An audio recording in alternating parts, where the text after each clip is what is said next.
Betul, ini mas-mas kalau yang mencintai Mbak tidak kesampaian, syahid cinta itu juga syahid. Asal tidak pernah lihat, tidak pernah SMS. Ngempet tok itu kalau mati itu syahid. Tapi syaratnya nggak ngelihat, nggak nge-SMS, nggak WA. Pokoknya seperti itu.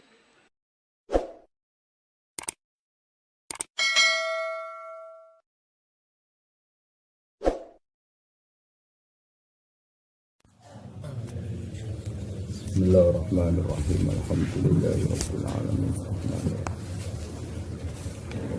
Shiratal mustaqim. Khairil maghdubi 'alaihim waladdallin.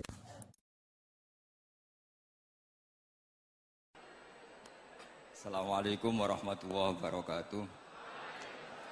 Bismillahirrahmanirrahim.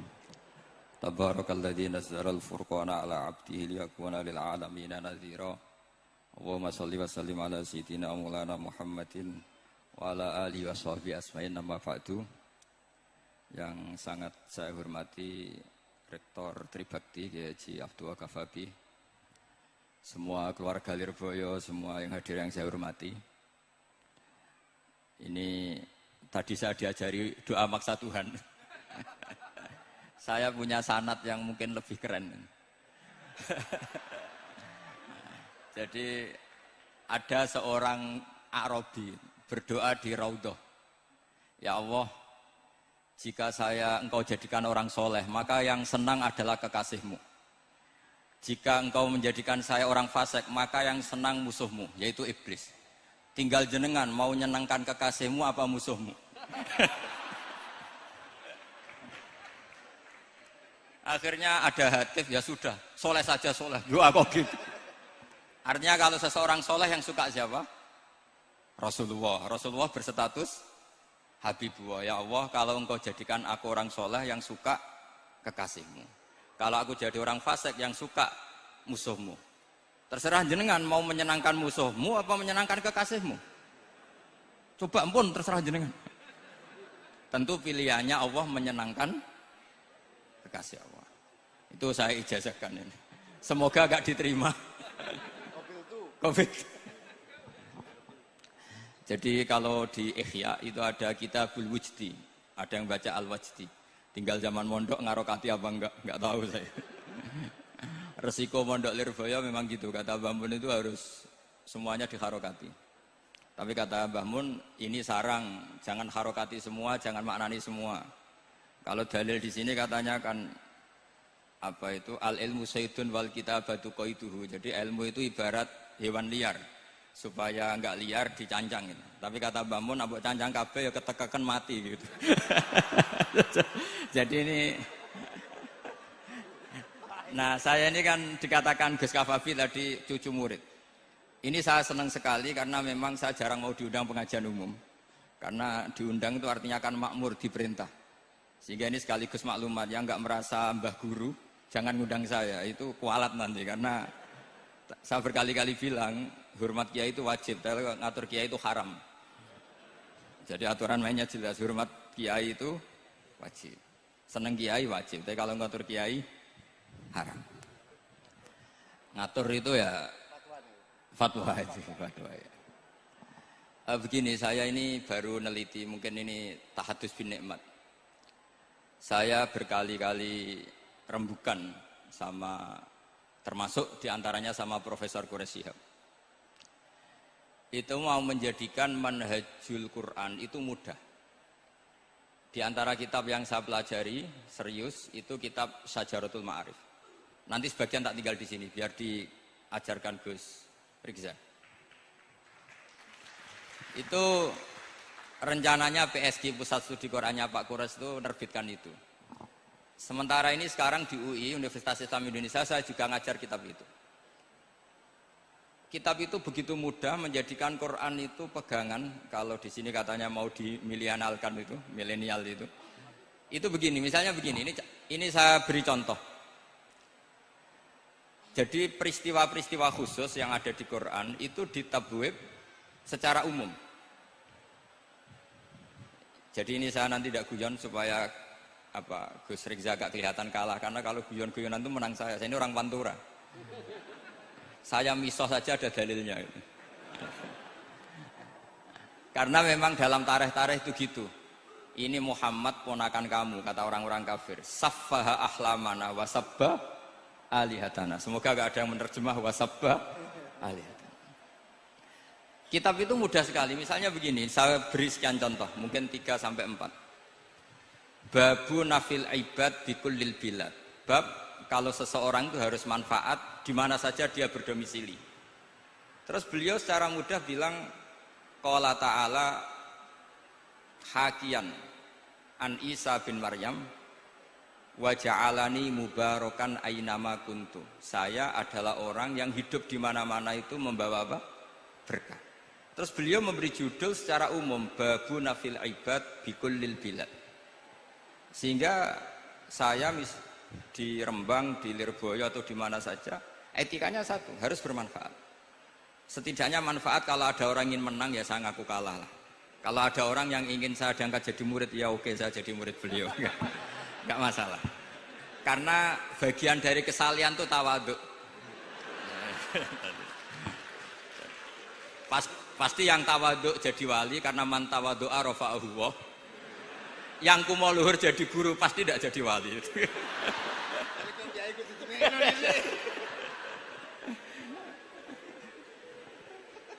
Terus ada bab yang sesuai dalam konteks Indonesia. Itu juga dibabkan umum, babu saddid dzara'i. Bab menutup pintu potensi-potensi yang enggak baik. Terus beliau mengutip qala ta'ala wala tasubbul ladzina yad'una min dunillahi fayasubbullaha adwam bighairi ilm. Jadi dulu para sahabat saking semangatnya berislam, itu saking semangatnya itu sering bilang jancuk Lata, jancuk Uzza. Jadi ini tidak jauh-jauh dari misah karena memang sudah dicap cangkem elek tadi. Terus mereka tanya, lalu kalau Tuhan saya jancuk, bahayanya jancuk juga Tuhan kamu. Akhirnya Allah bilang gini, Muhammad, umatmu kandhane aja misoi bro, korbane aku. Makanya terusannya ayat fayasubbuha adwam bil khairi. Dan itu oleh Syekh Izzuddin bin Abdissalam yang dikenal sebagai Sultanul Aulia itu dibabkan mudah sekali. Babu saddid dzara'i. Jadi kalau kamu ingin Allah tidak dipisoi, Islam tidak disakiti, kamu jangan menyakiti agama lain. Itu bagian dari mencintai Islam. Jangan kira kita hormat sama agama lain karena ikrar tidak, itu bagian dari mencintai Islam. Terus mengutip sekian hadis. La yasubbur rajulu abahu. Sebagian riwayat la yal'anur rajulu abahu. Ada yang baca la yal'ani terserah lah. Kalau nahiya la yal'an sapa rajulu terserah itu. Apa khobar bimanal amri apa bacanya la yal'an itu bisa dipasul masail nanti itu. Jangan sampai seseorang tuh misoi bapaknya. Kata para sahabat, wa kaifa yasubbur rajul abahu. Bagaimana mungkin seseorang misoi bapaknya sendiri? Terus kata Rasulullah, yasubbu abar rajuli fayasubbu abah. Wa yasubbu ummar rajuli fayasubbu ummah. Dia misoi bapaknya orang lain kemudian dibalas bapaknya dipisah. Ini penting saya utarakan. Jadi mudah sekali. Terus dibabkan di bab umum itu babu saddid dzara'i. Sehingga peristiwa yang khususiyah ini menjadi bisa ditarik kesimpulan secara umum dan Quran maupun hadis mengawal kita ila yaumil kiamah. Karena kita tidak kehilangan stok untuk memaknai Quran dan hadis dengan cara yang diajarkan Syekh Izzuddin bin Abdissalam yang kita kenal beliau termasuk Sultanul Ulama. Contoh ketiga ini yang paling penting dan itu saya sering utarakan. Beliau bikin judul La yutrakul haqqu li ajlil batil. Kebenaran tidak boleh ditinggalkan hanya karena banyak kebatilan. Uniknya apa? Beliau pakai dalil, saya yakin seorang Dr. Riza pun nggak terlintas kalau itu ada. Meskipun bikin rumus istihad tadi yang nggak ada kembarannya tadi. Karena ulama yang waras ya nggak ingin ngembari rumus seperti itu. Memang nggak perlu dikembarin, apalagi dosen-dosen tribakti itu nggak suka. Ini padune ra kuat gaji kan gitu. Itu kan dalih ya, dalih supaya ngirit ya. Wes mulang gak arep-arep gaji barokah gitu. Itu mesti kong kali kong sama bendara ya. Yayasan. Karo yayasan itu. Itu ada judul la yutrakul haqqu li ajlil batil. Itu uniknya beliau hanya dalil inna sofa wal marwata min sya'airillah faman hajjal baita wa atamara fala junaha alaihi ayyat tawafa bihima. Sofa dan marwah itu hakikatnya adalah min sya'airillah, termasuk syiar-syiarnya Allah. Maka siapa yang haji maupun umroh enggak apa-apa. Allah dalam bahasakan itu enggak apa-apa, fala junah enggak apa-apa, terus saja tawaf di situ. Memang dalam bahasa Quran tidak bahasa sa'i tapi pakai bahasa tawaf, ayat tawaf bihima. Kata Sayyiduddin bin Abdi Salam, di sofa ini ada Isab, nama berhala, di Marwah ada Nailah, juga nama berhala. Yang orang-orang jahiliyah dulu ini menyembah dua berhala ini. Karena ada berhala mereka merasa risih kalau ibadah ritual tauhid di situ. Tapi kata Allah, teruskan saja kamu tawaf di situ atau sa'i di situ. Artinya apa? Kebenaran tetap diperintahkan meskipun ada kebatilan. Jadi gampang sekali. Terus beliau bikin judul la yutrakul haqqu li ajlil batil. Barang hak itu tidak boleh ditinggalkan karena barang batil. Saya di mana-mana kalau boleh dikatakan fatwa. Kalau ada orang mati karena narkoba atau karena mendem atau karena koplo atau karena oplosan, itu kita sebagai kiai datang saja. Tapi tidak harus kiai yang top-top kayak Gus Rizal, salah satu kiai datang. Karena sekali kita tidak datang, mereka akan menciptakan tradisi baru dalam penguburan. Kiai ratekong, soleh-soleh ratekong, dipendem ala mereka. Didekno ambek diminumi arak. Sehingga kita datang ini karena apa? Sebetulnya demi melaksanakan syariat Islam, memperlakukan janazatu muslim. Kita kelola secara Islam. Meskipun mangkel, kita mangkel, wong mati kok oplosan. Mati-mati pas sujud kan keren. Atau mati karena gaji terlambat kan keren. Ini mati kok. Atau mati karena miskin telat apa? Gaji kan keren, tirakat lah, qanaah. Nah. Betul, ini mas-mas kalau yang mencintai bapak ada kesampaian, syahid cinta itu juga syahid. Asal tidak pernah lihat, tidak pernah SMS. Ngempet tok itu kalau mati itu syahid. Tapi syaratnya nggak ngelihat, nggak nge-SMS, nggak WA. Pokoknya seperti itu. Nah, ini penting saya utarakan. Saya pernah diundang salah satu acara akad nikah. Itu yang undang itu nanggap ketoprak. Gus nanti ada ketoprak di rumah saya, tapi jangan nggak usah lihat itu. Tapi jam 9 ngakatkan anak saya. Ya saya datang. Pas itu memang nggak ada udzur saya datang. Itu sudah ada biduannya banyak di situ. Kenapa saya datang? Pikiran saya tadi. Kalau kiai tidak menyaksikan akad nikah, nanti mereka bisa bikin cara akad dengan cara mereka sendiri.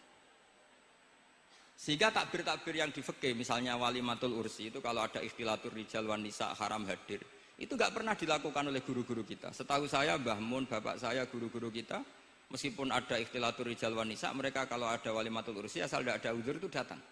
Karena la yutrakul haqqu li ajlil batil. Padahal jelas di Bajuri, di Anatut Thalibin, jika hunaka muharramun harumal khudur. Entah kalau Gus Rizal baca hurrimal khudur atau harumal khudur, tidak tahu. Saya ini kan bisa debat ini. Karena saya santri sarang, jadi kalau baca dua kali, harumal khudur atau hurrimal khudur. Tapi kalau yang santri sini mau tidak mau ya anut harokatnya guru tadi. Resikonya nurut itu harus ikut. Haruma apa hurrima. Kalau saya karena enggak dimaknani, jadi ya bingung. Maksudnya bingung milih. Saking banyaknya ilmu. Bukan bingung karena goblok, bukan.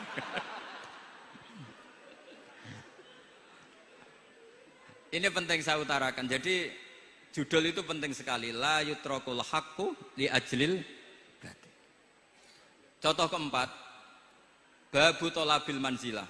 Seorang yang terpercaya itu boleh cari pangkat di pemerintahan. Beliau dalilnya gampang sekali.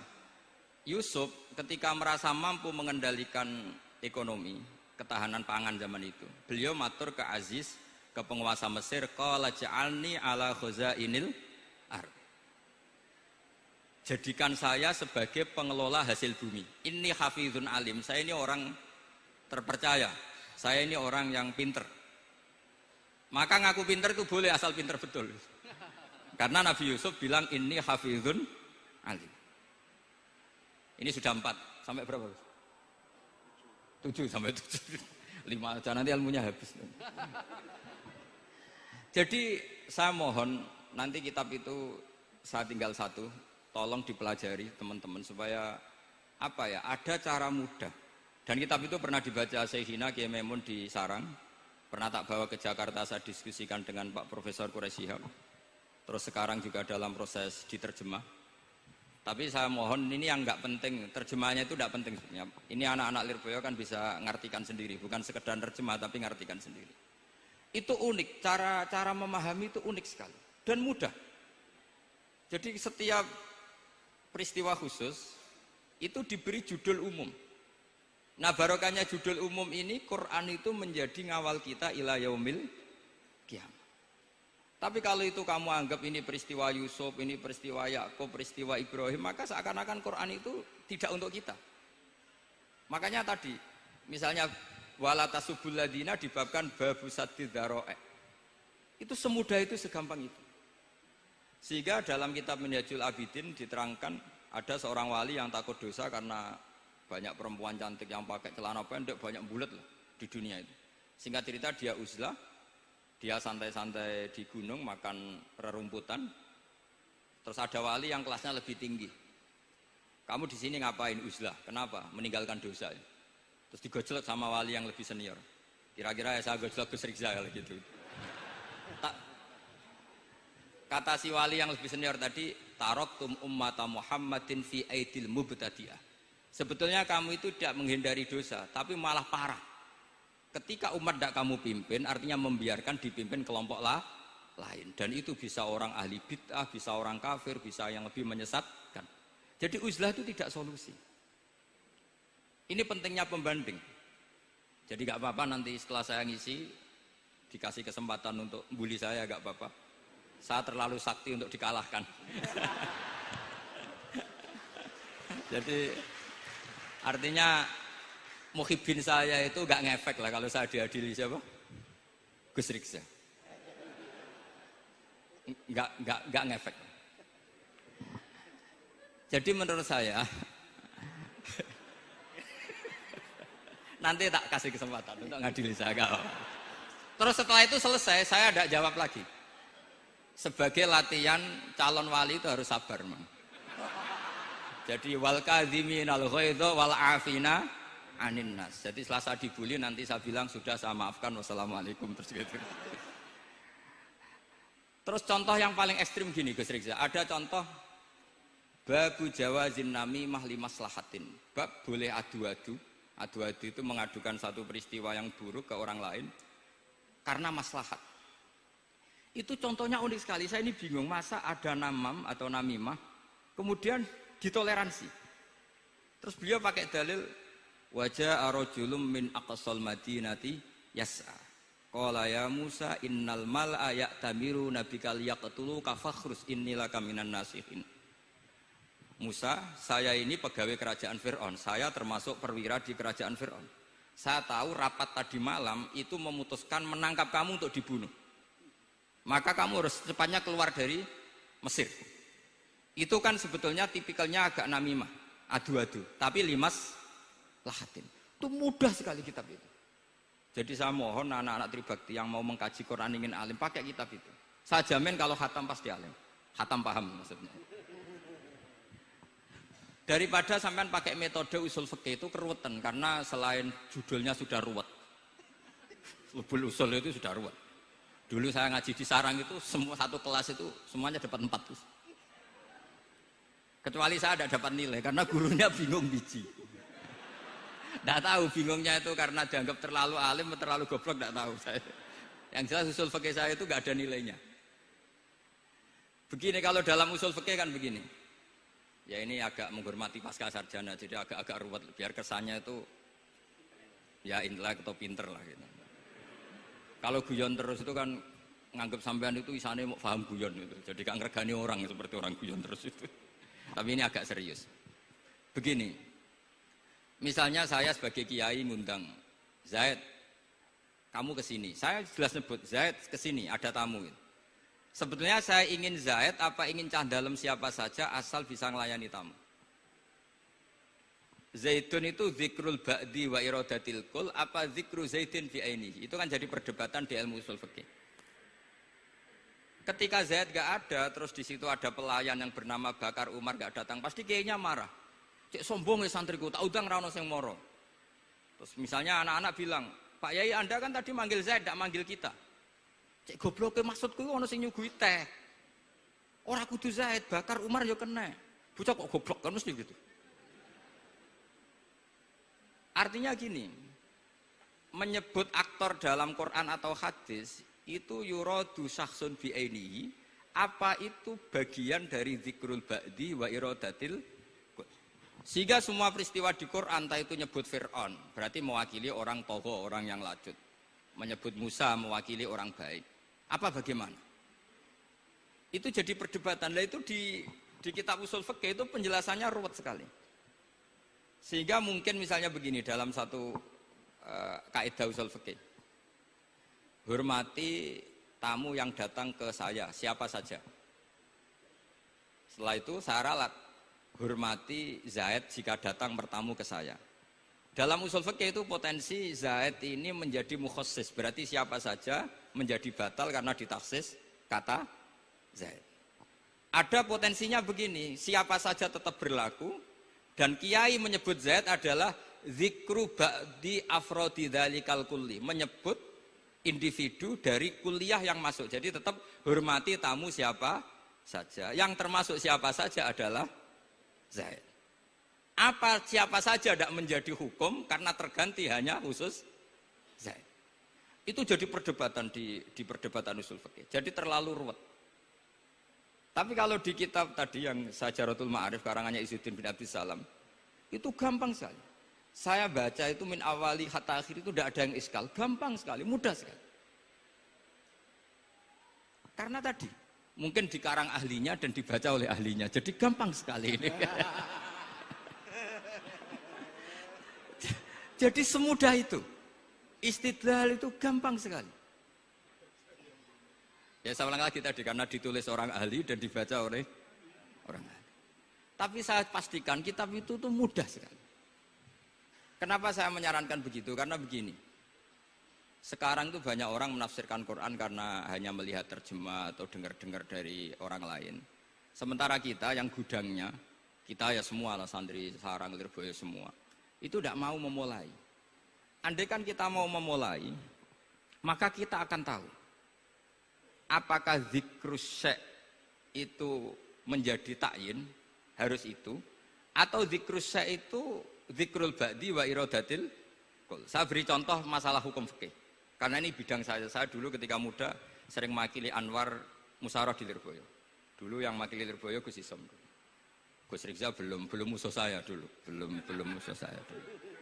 Jadi kalau musuhi saya itu terlambat. Saya sudah sufi, sudah agak ahli fikih, sudah pensiun. Bukan karena sudah bodoh, tapi sudah ben diurusi sing nom-nom.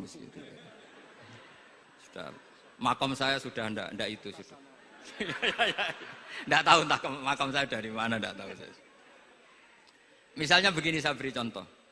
Di antara yang nggak boleh dalam pernikahan adalah wa antajma'u bainal ukhtain. Menikahi mbaknya plus adiknya, fi nikahin wahid, tahta rajulin wahid. Jadi nggak boleh mempoligami mbak bersama adiknya. Kalau kita percaya zahirun nas, maka yang haram hanyalah wayoh atau berpoligami mbak dan adik. Dan itu bahaya kalau Anda memahami seperti itu. Zaman Rasulullah Sugeng ngendikan ditambahi satu tok sama Nabi.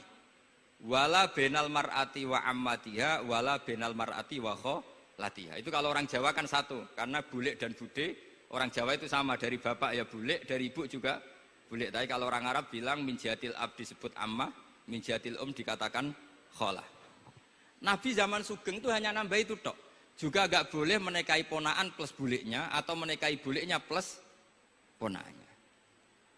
Kemudian oleh ulama fikih ditambahi satu kaidah. Dua perempuan yang kalau saja laufurido itu kalau saja diandekan yang satu lelaki tidak boleh nikah, maka orang ini tidak boleh dijamu dikumpulkan tahta rajulin wahid. Berarti memasukkan siapa saja? Mbah dan cucunya, perempuan dan buliknya, perempuan dan saudaranya. Nah, artinya gini, andekan yang disebut Quran itu menjadi itu saja hukumnya, Maka yang haram poligami hanya ngumpulkan mbak dan adiknya. Karena Quran hanya bilang wa antajma'u bainal ukhtain. Tapi tentu itu kebodohan. Mesti gak tahu ngaji usul fikih. Kitab yang pantangannya orang banyak, ya pantangannya gurune bareng. Jadi itu bukan pantangan muridnya saja, ya pantangan gurune bareng. Akhirnya apa? Itu kita analisis bahwa ini mimbabi dzikril ba'di wa iradatil kul. Mungkin ada ulama yang era Imam Syafi'i meredaksikan wa antajma'u bainal ukhtain ibaratun anil jam'i bainal mahromen. Apapun itu, tetap ukhtain di sini itu satu percontohan mengumpulkan dua perempuan yang ada hubungan mahram, entah karena saudara kandung atau bulik bude atau mbah sama cucu. Lalu pertanyaannya, kenapa Quran tidak menyebutkan mbah dan cucu? Kebayang nggak misalnya Gus Rikza nikah orang perempuan cantik umur 25 plus mbahnya umur 70 tahun? Nggak mau membayangkan. Katanya tidak mau membayangkan. Artinya gini, orang waras itu tidak akan melakukan seperti itu, maka nggak perlu dilarang. Tapi nak rabi bae sesuai gedon, jebule ayu adi itu banyak. Terus dongano bae mati itu banyak itu. Sehingga yang potensi bahaya itu wa antas mau penal ukhten. Karena yang potensi nakal itu ya itu tadi. Roh nak bae luwe ayu rabi adike, semoga kalau sedang keluarga orang lain ceraikanlah. Tungone maksa. Tungone maksa niku wae.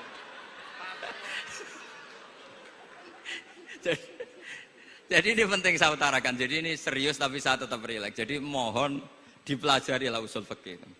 Kalau usul fikih Anda kesulitan, pelajari saja kitab Syajaratul apa? Ma'arif. Nanti kitabnya saya titipkan siapa saja Pak. Insya Allah sampai ke kursi saya. Apa kitab Syajaratul Ma'arif. Itu menurut saya kitab terbaik dalam mempermudah memahami Quran. Ya modelnya begitu, misalnya tadi babu nafil ibad bikulil bilad, bab seorang hamba sebaiknya di mana saja bermanfaat. Terus cerita tentang Nabi Isa wa ja'alani mubarakan aina ma kuntu. Saya masih ingat baca kitab supaya Pondok Lirboyo bangga bahwa cucu muridnya alim alama. Jadi ini bagian dari itu. Wong putu muridnya we alim, bangunnya murid Lirboyo ora alim, wong putune we alim kan gitu. Jadi kalau sampai ndak alim dosa gede. Saya kata Gus Kafabi kan putu murid, putune wae alim mosok muridé gak alim. Awas nak keman gak alim, sini-sini wong. Jadi harus mengkaca, putune wae alim, apalagi Anak epas. apalagi anak epas.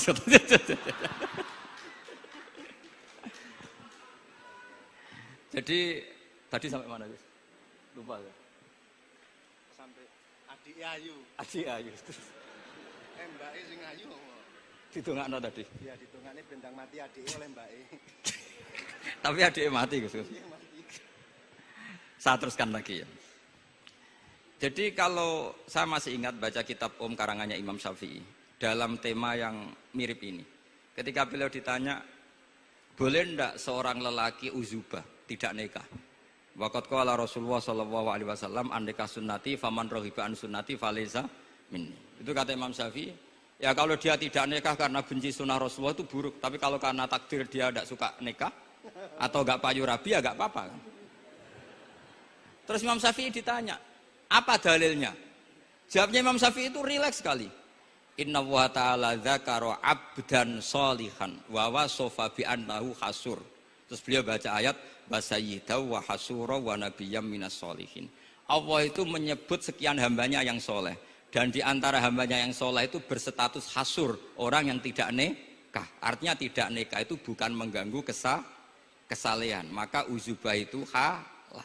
Semudah itu dulu orang memahami Quran. Kok sekarang jadi sulit itu salah gurunya apa salah muridnya? Jadi ini cobalah di apa ya, saya memang ingin supaya Pondok Lirboyo itu mudah sekali paham Quran. Saya ini termasuk heran ya, kenapa saya yang ngomong tafsir itu menurut saya biasa saja sama.